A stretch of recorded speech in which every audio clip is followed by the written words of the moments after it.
When it comes to landscapes of care in developed countries such as Canada, the healthcare system is a vital infrastructure.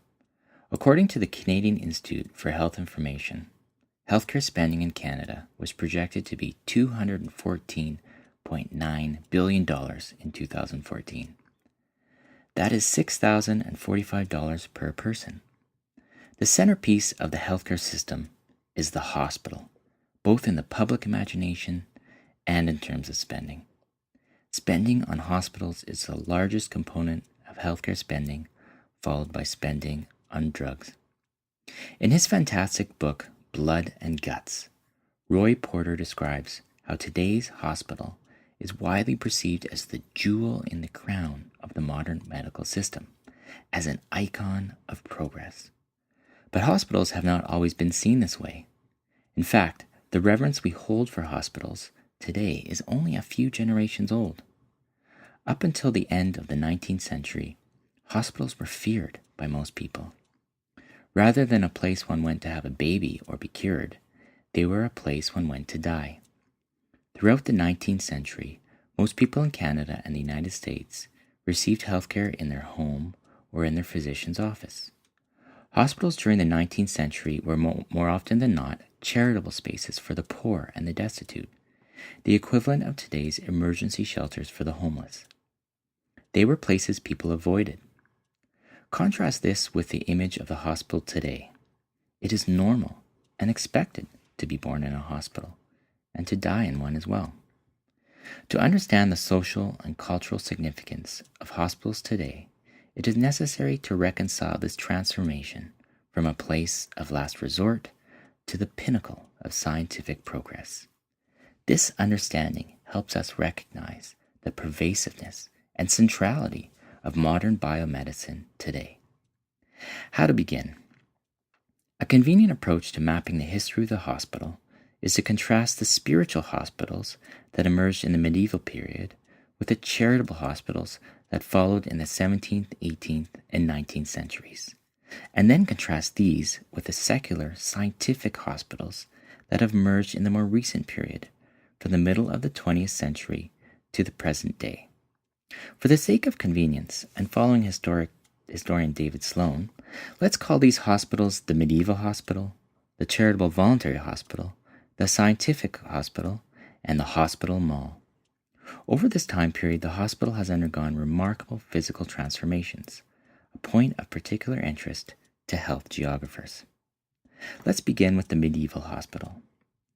During the medieval period, hospitals were places of hospitality for ill travelers. In medieval Europe, for example, these hospitals were rather small. They were attached to monasteries, often physically located at their gates, and they were largely associated with spiritual activities, such as religious pilgrimages. Another form of hospital was the leper house, a place intended to separate those with leprosy from the community. These medieval hospitals rarely had a doctor, and they were justified more in terms of the spiritual salvation of the monks running them, rather than healing those who found respite there. Patient beds were often orientated around a pulpit from which sermons were given. According to medical sociologist Bryan approximately 700 of these medieval hospitals were established in England between 1066 and 1550 AD. But by 1600 AD, all but 3 remained. Later in the 18th and 19th centuries, the hospital was a philanthropic institution that functioned not only to care for the ailing poor, but also as a monument of civic pride. In this regard, their mission was communicated through their rather austere exteriors, which were similar in architectural design to other civic buildings of the era. These charitable institutions were very paternalistic. They were as much about moral reform as they were about curing the sick. The typical architectural layout was the pavilion design. The pavilion design generally consisted of a central 3-story rectangular block, flanked by smaller rectangular blocks on either side. Each floor in these blocks was organized into a number of open patient wards, connected by long corridors. In each ward, it was typical to find 15 to 30 beds lining walls fitted with large windows. This layout facilitated the circulation of fresh air and the constant supervision of patients by nursing staff. Some hospitals segregated patients according to their social class. During this time, it was not uncommon for wealthier patients to be cared for in private wards and the poor to be cared for in public wards. By the 20th century, the hospital was becoming a secular, scientific institution. One could say that hospital architecture became more modern in the sense that their civic symbols were stripped away and they increasingly began to resemble low-rise office buildings. This modern hospital emphasized scientific functionality. Private rooms rather than open wards became more common. Technological advances and procedural changes made hospitals much safer, whether in terms of infection or surgery. Inpatient surgery, and the surgical ward in particular, became the defining feature of the cutting-edge hospital in the second half of the 20th century. Historian David Sloan calls this era of machine medicine. And to a large extent, the design of hospitals revolved around technology, such as X-ray machines or surgical units, rather than the patient. Efficiency and cost containment also became keywords attached to hospital design. All this made hospitals rather impersonal and alienating. Today, perhaps in reaction to the impersonality of the functional scientific hospital, contemporary hospital designs have drawn more on hotel, restaurant, and shopping mall plans to create a more welcoming and comfortable environment. Historian David Sloan calls this the hospital mall. The hospital mall is still composed of spaces dedicated to inpatient and outpatient care, surgical areas, intensive care and emergency care, and it is organized by and around technology like never before. Patients are largely shielded from this technology, and public spaces in the hospital have expanded well beyond the front entrance and waiting rooms of hospital past. It is not uncommon to find the front entrance of hospitals open into otherworldly atriums filled with restaurants, gift shops, art galleries, and other services. These spaces not only position the visitor as patients, but also as guests or consumers. So the meaning attached to hospitals and the spatial form of hospitals themselves have changed over time. Now, how do historians explain the changing architectural form of hospitals over time? Let's dwell on the voluntary charitable hospital for a moment. It is tempting to see advances in medical knowledge as the primary driver behind the appearance of this type of hospital. Certainly, the open pavilion-style wards of the 19th century hospital were indicative of the miasmic theory of disease, the belief that dirty, unclean air spread disease, hence good ventilation was key.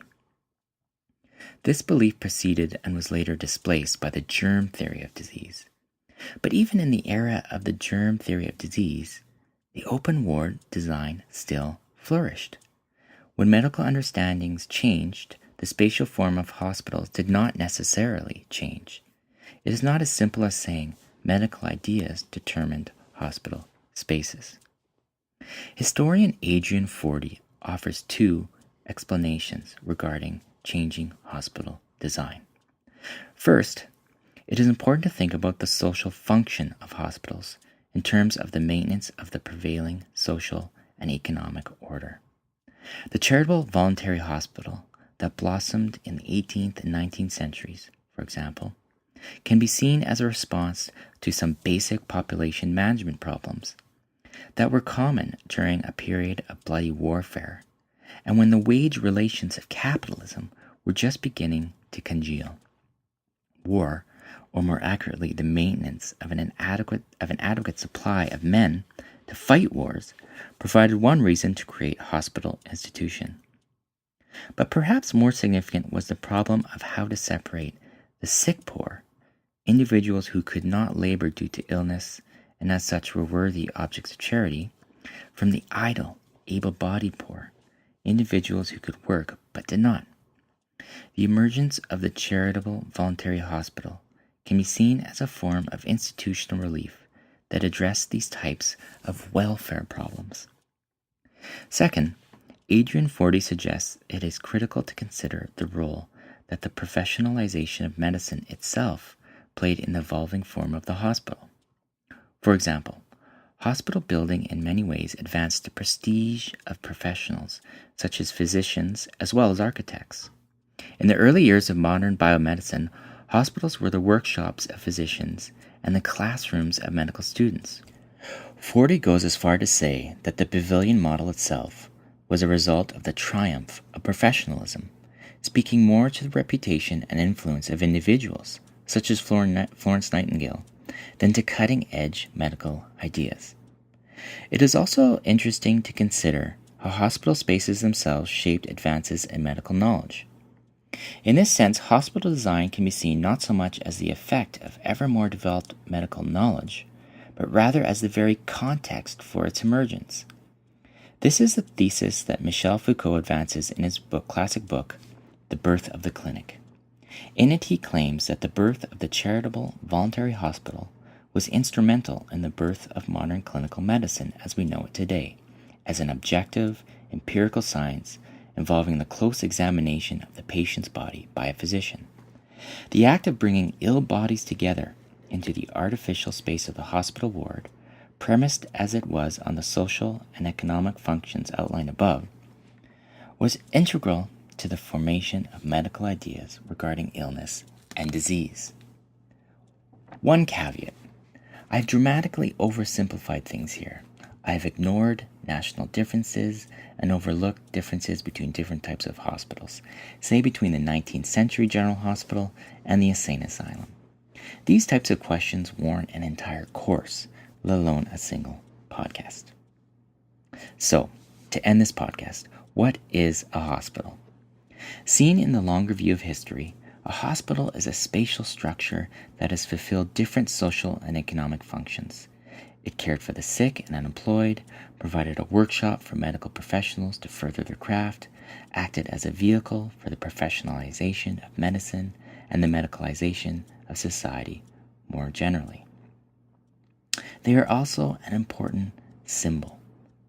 The hospital is an essential thread in the fabric of modern society.